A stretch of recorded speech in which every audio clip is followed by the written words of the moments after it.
Hi everyone, welcome to your channel in rational English classes. आपका स्वागत है rational English classes में। प्यारे बच्चों, आज हम लोग पढ़ेंगे हैज हैव हैड के प्रयोग के बारे में। आज हम लोग विशेषकर तीन कंसेप्ट्स के बारे में फोकस करेंगे जो आपके लिए बहुत महत्वपूर्ण है। यदि आप अपनी बेसिक इंग्लिश मजबूत करना चाहते हैं तो ये वीडियो आपके लिए बहुत जरूरी है। चले हम लोग शुरू करते हैं। तीन कंसेप्ट कौन कौन है इसके बारे में हम लोग चर्चा करेंगे।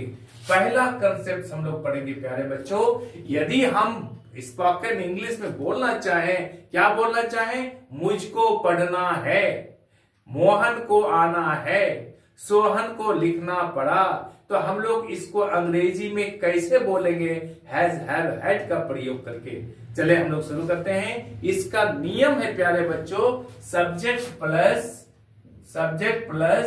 Has have had plus infinitive INFINITIVE। Infinitive किसे कहते हैं?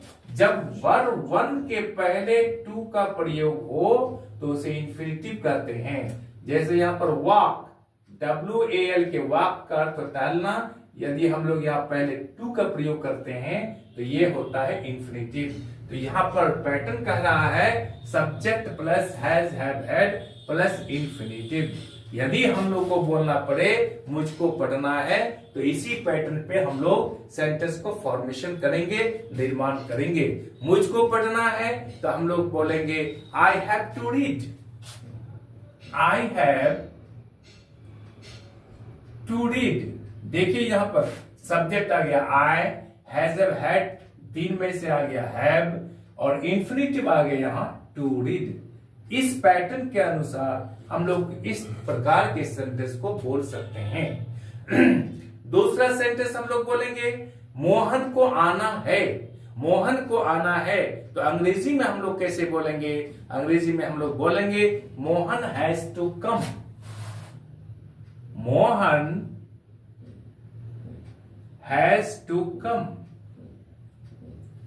प्यारे बच्चों, अगर हम लोग बोलना चाहें कि सोहन को लिखना पड़ा, सोहन को लिखना पड़ा, तो इस पैटर्न के अनुसार कैसे लिखेंगे हम लोग?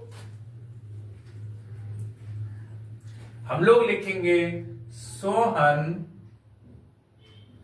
हैड टू कम, सोहन को आना पड़ा। तो हम लोग समझ गए कि इस पैटर्न के अनुसार इस प्रकार का सेंटेंस को हम लोग बोल सकते हैं। अब हम लोग दूसरा कंसेप्ट के बारे में पढ़ेंगे प्यारे बच्चों। यदि हम लोग बोले अंग्रेजी में मुझको पढ़ाना पड़ेगा, तुमको पढ़ना पड़ेगा, उसको यहां से जाना पड़ेगा, तो हम लोग हैज हैव हैड का प्रयोग करके कैसे अंग्रेजी में बोलेंगे? प्यारे बच्चों, यदि हम लोग बोलेंगे मुझको पढ़ाना पड़ेगा तो उसका नियम है subject plus shall have will have, या shall have oblique will have, इन दोनों में से एक को पढ़ेंगे, प्लस हम लोग क्या पढ़ेंगे? Infinitive INFINITIVE। अब हम लोग अंग्रेजी में बोलेंगे मुझको पढ़ाना पड़ेगा, तो अंग्रेजी में बोलेंगे I shall have to teach, I shall have to teach. प्यारे बच्चों, पैटर्न को देखिए, सब्जेक्ट हो गया आई, शैल हैव या विल हैव में से एक आ गया शैल हैव, यहां पर इंफिनिटिव आ गया यहां पर टू टीच।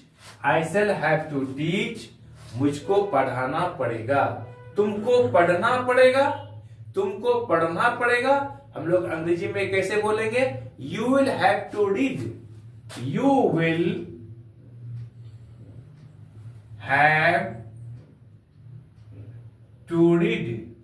ये भी यू सब्जेक्ट हो गया, इसमें यू विल हैव लग गया और इंफिनिटिव टू रीड आ गया। तीसरा बोलेंगे, अगर हम बोलेंगे उसको यहां से जाना पड़ेगा, उसको यहां से जाना पड़ेगा, अंग्रेजी में कैसे बोलेंगे? He will have to go from here, he will have to go from here, उसको यहां से जाना पड़ेगा।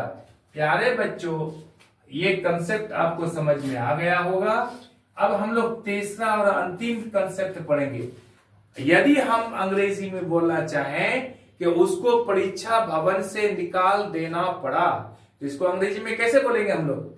उसको परीक्षा भवन से निकाल देना पड़ा, बाघ को गोली मार देनी पड़ी, डकैत को जान से मार देना पड़ा, खूनी को यह अर्थात हत्यारा को फांसी दे देनी पड़ी। इस प्रकार के सेंटेंस को हम लोग हैज हैव हैड का प्रयोग करके कैसे बोलेंगे? इसका नियम है, इसका पैटर्न है प्यारे बच्चों, subject plus had to be, subject plus had to be plus past participle. प्यारे बच्चों, पास्ट पार्टिसिपल किसे करते हैं? वर्ब 3 को करते हैं पास्ट पार्टिसिपल। इस पैटर्न के आधार पर हम लोग सेंटेंस को बोल सकते हैं। जैसे उसको परीक्षा भवन से निकाल देना पड़ा, तो हम लोग अंग्रेजी में बोलेंगे he had to be expelled from the examination hall. He had to be expelled from the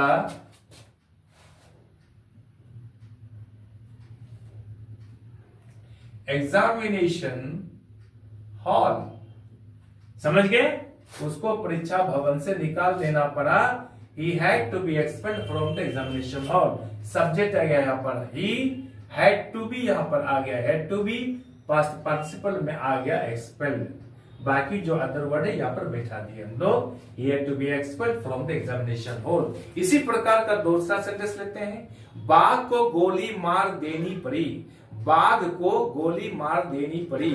the tiger had to be shot dead, the tiger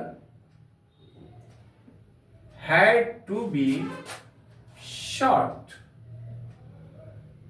dead, ने बाघ को गोली मार देनी पड़ी। डकैत को जान से मार देना पड़ा, डकैत को जान से मार देना पड़ा। हम लोग अंग्रेजी में कैसे बोलेंगे? The robber had to be killed,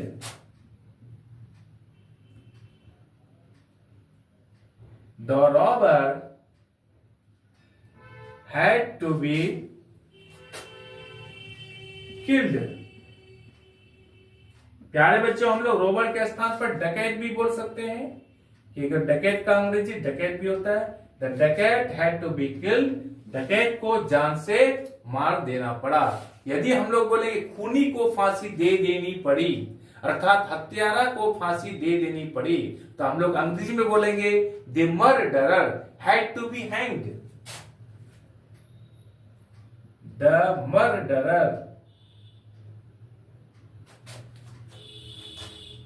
had to be hanged, यानी हत्यारा को फांसी दे देनी पड़ी। प्यारे बच्चों, subject plus had to be plus past participle का प्रयोग करके इस सारा सेंटेंस को बनाया गया है।